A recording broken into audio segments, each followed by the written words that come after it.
फटाक 30 सेकंड में खबरें डाउनलोड कीजिए तक ऐप, लिंक डिस्क्रिप्शन बॉक्स में। नमस्कार, मैं हूं अभिषेक मिश्रा और आप देख रहे हैं यूपी तक। यूपी तक में मुद्दे की बात आज ये कि बीजेपी का केंद्रीय नेतृत्व 2022 के पहले 2024 की तैयारियों में पूरी तरीके से जुट चुका है। दरअसल यूपी में विधानसभा के चुनाव हैं और ऐसे में बीजेपी का केंद्रीय नेतृत्व अब उत्तर प्रदेश में ही नजर आता है। प्रधानमंत्री नरेंद्र मोदी लगातार उत्तर प्रदेश के दौरे पर हैं। इससे पहले भी वो उत्तर प्रदेश के दौरे पर थे, जहां उन्होंने कई परियोजनाओं का शिलान्यास किया और उद्घाटन भी किया है।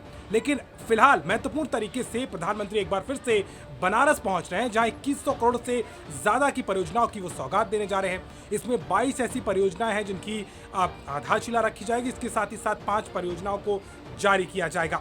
दरअसल यूपी का चुनाव बीजेपी के लिए साख का सवाल है और बीजेपी की रणनीति के तहत 2022 नहीं बल्कि 2024 की तैयारी एक तरीके से कर रही है।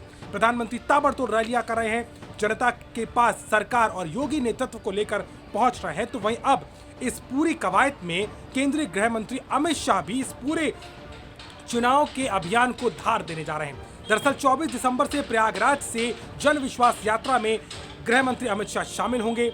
140 विधानसभा को वो आने वाले समय में इस यात्रा के जरिए कवर करने वाले हैं, जिसमें 21 से ज्यादा उनकी जनसभाएं होंगी, जहां पर क्लस्टर तरीके से अलग अलग क्षेत्रों में ये जनसभाएं होनी है।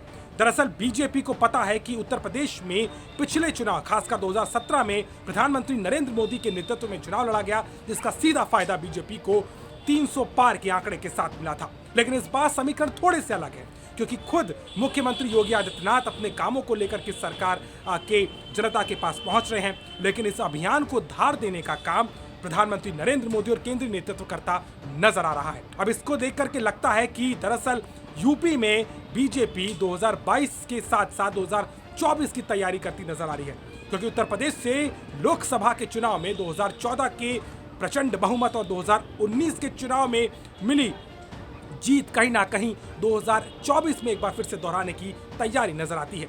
पार्टी के सूत्र बताते हैं कि अगर 2024 की तैयारी अभी से कर ली जाए तो 2022 की राह अपने आप ही आसान हो जाएगी। ऐसे में साफ नजर आता है कि जहां एक तरफ गृह मंत्री अमित शाह पहले ही सीएम योगी आदित्यनाथ के नेतृत्व में चुनाव में जाने की बात कर चुके हैं, लेकिन केंद्रीय नेतृत्व पूरी तरीके से अब जमीन पर उतरता नजर आता है, जहां खुद प्रधानमंत्री मोदी ने पूरे मोर्चे को संभाल रखा है और उनके साथ में अब गृह मंत्री अमित शाह भी जन विश्वास यात्रा और अलग अलग विधानसभाओं में क्लस्टर के तरीके से कहीं ना कहीं इन जनसभाओं के जरिए सरकार के पक्ष में और पार्टी के पक्ष में माहौल बनाने की तैयारी में है।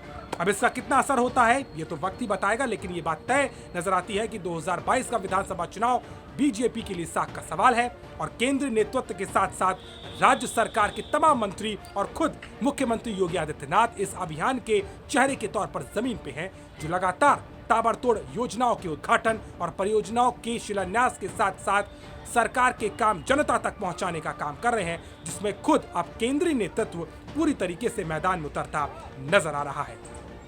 तो मुद्दे की बात में आज के लिए बस इतना ही। देश और दुनिया की ताजा तरीन खबरों के लिए आप देखते रहिए यूपी तक। हाँ, विधानसभा चुनाव से जुड़ी हर एक विशेष कवरेज को आप देखते रहिए हमारी खास पेशकश यूपी किस काबिल। आज के लिए बस इतना ही। नमस्कार।